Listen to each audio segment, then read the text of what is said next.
చెప్పాను కదా, ఇక్కడ ఒక్కొక్కళ్ళు కాయాకింగ్ కోసం బోట్స్ కూడా తెచ్చుకుంటున్నారు అని చెప్పాను కదా. అలాంటి బోట్స్ 2 తీసుకెళ్తున్నారు చూడండి.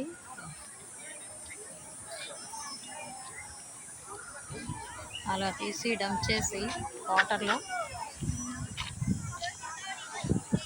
దాని మీదకి ఎక్కుతారు. ఎక్కి కూర్చుని దానిలో రోయింగ్ ఇవి తెడ్లు కూడా ఉన్నాయి కదా మనకు.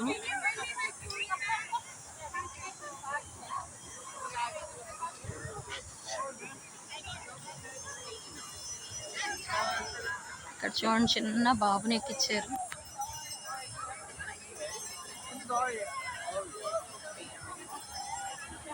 చిన్న బాబుని కూడా దానిలో ఎదిస్తున్నారు.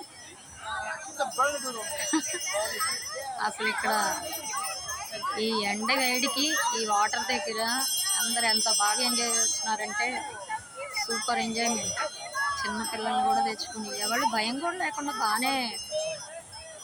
ఏముంది, ఎక్కువ లోతు అయితే లేదు, మన మహా అయితే మెడ దాకా వస్తాయేమో, అంతకు మించి అయితే లేదు. ఇది వీళ్ళ బోట్స్ రెడీ అయినట్టున్నాయి రోజు చేయడానికి. ఎక్కుతున్నారు దీనిలోకి ఎక్కి. అంటే ఇక్కడ ఉన్న వాళ్ళకి ఇదంతా కామనే అయి ఉంటుంది, మన దగ్గర ఉండే వాళ్ళకి తెలియదు కాబట్టి ఒకసారి ఊరికే చూపిద్దామని వీడియో తీస్తూ ఉన్నాను. ఎలా ఎక్కుతారు, ఎలా నడుపుతారు అన్నది చూద్దామని. నేను ఈ వీడియో మొత్తం తీసేసరికి వీళ్ళు అసలు ఎక్కరేమో మరి. చాలా టైం తీసుకుంటున్నారు. ప్రిపరేటరీ యాక్టివిటీ బాగానే ఉన్నట్టుంది దానికి ఎక్కడానికి. సన్ స్క్రీన్లు ఎక్కుతున్నారు. వీటికి తోడు మళ్ళీ డాగ్స్ కూడా వీళ్ళకి, ఆ డాగ్స్ని కూడా ఎక్కిస్తారనుకుంటా. చెప్పాంగా, డాగ్స్ కూడా పిల్లలతో సమానం. ఇక్కడ మనం పిల్లల్ని ఎంత జాగ్రత్తగా చూసుకుంటామో వీటిని కూడా అంత బాగా చూసుకుంటారు. పిల్లలకి ఇచ్చే ఫెసిలిటీస్ అన్నీ వాటికి కూడా ఇస్తారు.